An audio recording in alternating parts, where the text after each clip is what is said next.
आदरणीय प्रियंका जी।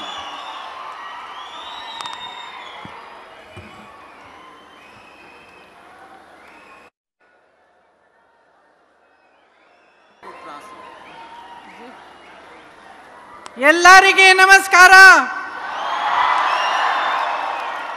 निम्गे सुस्ता कड़िया नहीं, बहुत ध्यान से सुन रहे हैं आप और बहुत समय से ठहरे हुए हैं, इसके लिए सबसे पहले मैं आपको बहुत बहुत धन्यवाद देना चाहती हूँ। ತಾವೆಲ್ಲರೂ ಕೂಡ ತಾಳ್ಮೆಯಿಂದ ಈ ಕಾರ್ಯಕ್ರಮಕ್ಕೆ ಕಾತಿರೋದಕ್ಕೆ ತಮ್ಮೆಲ್ಲರಿಗೂ ಕೂಡ ಮನಸ್ಪೂರ್ವಕವಾದಂತ ಧನ್ಯವಾದಗಳನ್ನ ಕೋರ್ತಾ ಇದ್ದೇನೆ। यहाँ आकर आज मुझे बहुत गर्व महसूस हो रहा है। ಇವತ್ತಿಲ್ಲಿ ನನಗೆ ಬಂದು ಅತ್ಯಂತ ಸಂತೋಷ ಆಗ್ತಾ ಇದೆ ಈ ಕಾರ್ಯಕ್ರಮದಲ್ಲಿ ಭಾಗವಹಿಸಿ। मंच पर मेरे कांग्रेस पार्टी के अध्यक्ष मल्लिकार्जुन खड़गे जी हैं। ವೇದಿಕೆ ಮೇಲೆ ನಮ್ಮ ಅಖಿಲ ಭಾರತ ಕಾಂಗ್ರೆಸ್ ಪಕ್ಷದ ಅಧ್ಯಕ್ಷರಾದಂತ ಶ್ರೀ ಮಲ್ಲಿಕಾರ್ಜುನ ಖರ್ಗೆ ಜಿ ಅವರಿದ್ದಾರೆ, जिनका मैं अपार आदर करती हूं, ಯಾರ ಬಗ್ಗೆ ನಾನು ಅಪಾರವಾದಂತ ಗೌರವನ ಇಟ್ಕೊಂಡಿದ್ದೀನಿ। श्री केसी वेणुगोपाल जी, श्री सिद्धरामಯ್ಯ जी, श्री डी.के. ಶಿವಕುಮಾರ್ जी, ವೇದಿಕೆ ಮೇಲೆ ಆಸೀನರಾಗಿರ್ತಕ್ಕಂಥ ಎಲ್ಲ ಗಣ್ಯರು, ಶ್ರೀ ಕೆ.ಸಿ. ವೇಣುಗೋಪಾಲ್ ಜಿ ಅವರು, ಶ್ರೀ ಡಿ.ಕೆ. ಶಿವಕುಮಾರ್ ಸಾಹೇಬರು, ಸಿದ್ದರಾಮಯ್ಯ ಅಣ್ಣನವರು, श्री रणदीप सुरजेवाला जी, कांग्रेस की कार्य समिति के तमाम सदस्य, कांग्रेस पार्टी की महासचिव, सचिवगण, कार्यकर्ता, नेतागण और आप सब इस महान ऐतिहासिक सभा में मौजूद हैं।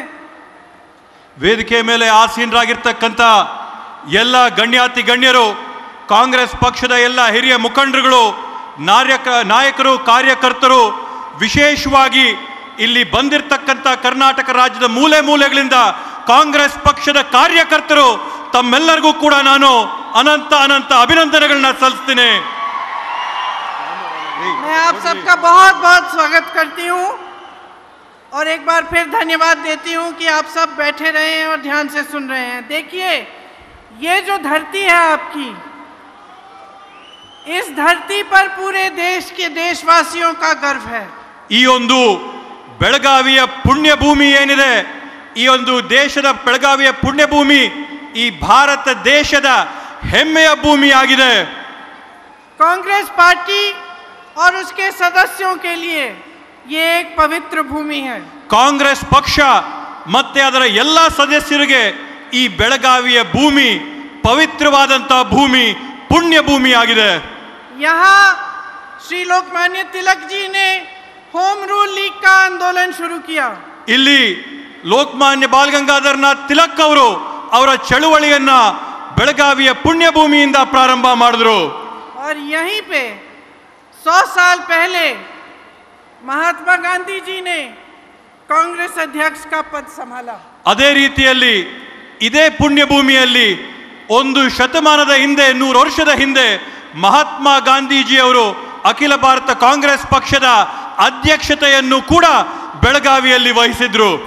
आज हम सुवर्ण सौधा में गए थे और वहां एक चित्र बना है। ಇವತ್ತು ನಾವು ಸುವರ್ಣ ಸೌಧಗೆ ಹೋಗಿದ್ವಿ, ಅಲ್ಲಿ ನಾವೊಂದು ಚಿತ್ರನ ನಾವು ನೋಡಿದ್ವಿ। उस चित्र में मैंने देखा कि बसवन्ना जी बैठे हैं। ಆ ಚಿತ್ರದಲ್ಲಿ ನಾನು ನೋಡಿದೆ, ಆ ಚಿತ್ರದಲ್ಲಿ ಬಸವಣ್ಣವರು ಕೂತಿದ್ರು, और उनके सामने अक्कम्मा देवी जी खड़ी हैं। ಅವರ ಮುಂದೆ ಅಕ್ಕ ಮಹಾದೇವಿಯವರು ನಿಂತಿದ್ರು। और वो चित्र आपकी यहाँ की लोकतांत्रिक परंपरा को दर्शाता है। ಆ ಒಂದು ಚಿತ್ರ ಏನಿದೆ, ಆ ಒಂದು ಚಿತ್ರ ಕರ್ನಾಟಕ ರಾಜ್ಯದ ಪ್ರಜಾಪ್ರಭುತ್ವದ ಬಗ್ಗೆ ಎತ್ತಿ ತೋರುತ್ತೆ। जहाँ लोकतंत्र, लोगों की भागीदारी, समानता, ये असूल बहुत पुराने असूल हैं। ಆ ಚಿತ್ರದಲ್ಲಿ ನಾವು ನೋಡಬಹುದು ಪ್ರಜಾಪ್ರಭುತ್ವದ ಮೂಲಗಳು, ಸಮಾನತೆಗಳು, ಹಂಚಿಕೆಗಳ ಒಂದು ಸಮಾನತೆ ಎಲ್ಲ ಕೂಡ ಆ ಚಿತ್ರದಲ್ಲಿ ನಾವು ಎದ್ದು ನೋಡಬಹುದು। यही वो असूल हैं जिस पर हमारा स्वतंत्रता संग्राम चला। ಇದೇ ಒಂದು ಅಡಿಪಾಯ ಮೂಲೆ ಆಗಿದೆ ಯಾವೊಂದು ಸ್ವತಂತ್ರದ ಹೋರಾಟದ ಮೇಲೆ ಇದು ನಾವು ಮಾಡಿರ್ತಕ್ಕಂಥದ್ದು. यही वो असूल हैं जिन पर महात्मा गांधी ने सत्याग्रह किया. ಈ ಒಂದು ತತ್ವ ಸಿದ್ಧಾಂತಗಳ ಆಧಾರದ ಮೇಲೆ ಮಹಾತ್ಮ ಗಾಂಧೀಜಿಯವರು ಸತ್ಯಾಗ್ರಹದ ಹೋರಾಟನ ಈ ದೇಶಕ್ಕೆ ಮಾಡಿರ್ತಕ್ಕಂಥದ್ದು. आप सोचिए कि उस समय जब जब बड़े साम्राज्यों को गिराना पड़ता था तो जहां जहां जिस देश में आप देखें वहां हिंसा होती थी.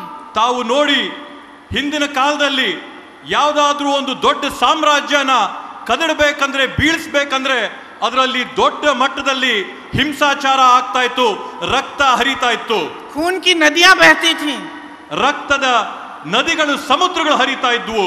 और हमारा ये स्वतंत्रता संग्राम ಆದ್ರೆ ನಮ್ಮ ಒಂದು ಸ್ವತಂತ್ರದ ಹೋರಾಟ इस पूरी दुनिया में अनोखा संग्राम, ಈ ಪೂರ್ತಿ ವಿಶ್ವದಲ್ಲೇ ಒಂದು ಅದ್ಭುತವಾದಂತ ವಿಶೇಷವಾದಂತ ಹೋರಾಟ ಆಗಿತ್ತು.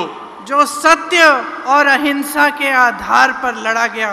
ಈ ಒಂದು ಸ್ವತಂತ್ರದ ಹೋರಾಟ ಸತ್ಯ ಮತ್ತೆ ಅಹಿಂಸೆಯ ಆಧಾರದ ಮೇಲೆ ಹೋರಾಟ ನಡೆಯಿತು. जिसमें महात्मा गांधी, ಯಾವುದರಲ್ಲಿ जवाहरलाल नेहरू जी, सरदार पटेल जी, अंबेडकर जी, जिसमें तमाम जो स्वतंत्रता सेनानी थे उन्होंने कहा कि तुम हिंसा करो हम नहीं करेंगे, तुम मारो हम हाथ नहीं उठाएंगे, हम लड़ेंगे सत्य के आधार पर, अहिंसा के आधार पर, और हम इसी आधार पर तुम्हें शिकस्त देंगे. ಇವತ್ತು ಮಹಾತ್ಮ ಗಾಂಧೀಜಿಯವರು, ಲಾಲ್ ಬಹದ್ದೂರ್ ಶಾಸ್ತ್ರಿ ಅವರು, ಜವಾಹರ್ಲಾಲ್ ನೆಹರು ಅವರು, ಹಲವಾರು ಗಣ್ಯರು ಮಹನೀಯರು ಈ ಒಂದು ಸ್ವತಂತ್ರ ಹೋರಾಟದಲ್ಲಿ ಒಂದು ಸಂದೇಶ ಹೇಳಿದ್ರು. ನೀವು ನಮ್ಮ ವಿರುದ್ಧ ಹಿಂಸಾಚಾರ ಮಾಡಿ ನಾವು ಕೈ ಎತ್ತಲ್ಲ, ನೀವು ನಮ್ಮನ್ನ ಹೊಡಿರಿ ನಾವು ಅದಕ್ಕೆ ಪ್ರತಿಕ್ರಿಯೆ ಕೊಡಲ್ಲ, ನೀವು ನಮ್ಮ ಮೇಲೆ ದೌರ್ಜನ್ಯ ಮಾಡಿ ನಾವು ಅದಕ್ಕೆ ಉತ್ತರಿಸಲ್ಲ, ನಾವು ಒಂದೇ ಮಾಡ್ತೀವಿ, ಅಹಿಂಸೆಯ ಮಾರ್ಗದಲ್ಲಿ ನಾವು ಈ ಭಾರತ ದೇಶಕ್ಕೆ ಸ್ವತಂತ್ರ ತಂದ್ಕೊಡ್ತೀವಿ ಅಂತ ಹೇಳಿದ್ರು. दुनिया में ये एक अनोखा स्वतंत्रता संग्राम था जिसमें अहिंसा के आधार पर नैतिक बल से एक साम्राज्य को गिराया गया. ಇದು ವಿಶ್ವದಲ್ಲಿ ಒಂದು ವಿಶೇಷವಾದಂತ ಸ್ವತಂತ್ರ ಹೋರಾಟ, ಯಾವುದರಲ್ಲಿ ಅಹಿಂಸೆಯ ಶಕ್ತಿಯಿಂದ ಒಂದು ಸಾಮ್ರಾಜ್ಯನ ಒಡೆದು ಅದನ್ನ ಶರಣಾಗತರ ಮಾಡತಕ್ಕಂಥದ್ದು.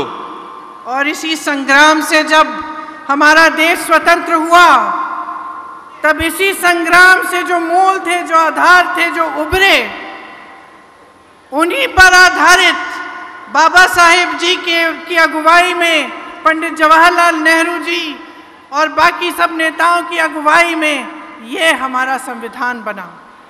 ಸ್ವತಂತ್ರ ಹೋರಾಟ ಆದ ನಂತರ, ಅಹಿಂಸೆಯಿಂದ ಭಾರತಕ್ಕೆ ಸ್ವತಂತ್ರ ಬಂದ ನಂತರ ಯಾವ ಆಶೋತ್ತರಗಳ ಮೇಲೆ ನಮಗೆ ಸ್ವತಂತ್ರ ಬಂದು, ಯಾವ ಅಹಿಂಸೆಯ ಆಧಾರದ ಮೇಲೆ ನಮಗೆ ಸ್ವತಂತ್ರ ಬಂತೋ ಆ ಒಂದು ಅಹಿಂಸೆಯ ಆಧಾರದಿಂದ ಇವತ್ತು ಬಾಬಾ ಸಾಹೇಬ್ ಅಂಬೇಡ್ಕರ್ ಅವರು, ಜವಾಹರ್ಲಾಲ್ ನೆಹರೂಜಿ ಅವರು ಎಲ್ಲರೂ ಸೇರ್ಕೊಂಡು ದೇಶಕ್ಕೆ ಈ ಪವಿತ್ರವಾದಂಥ ಸಂವಿಧಾನನ ಅದೇ ಆಧಾರದ ಮೇಲೆ ಕೊಟ್ಟಿದ್ದಾರೆ.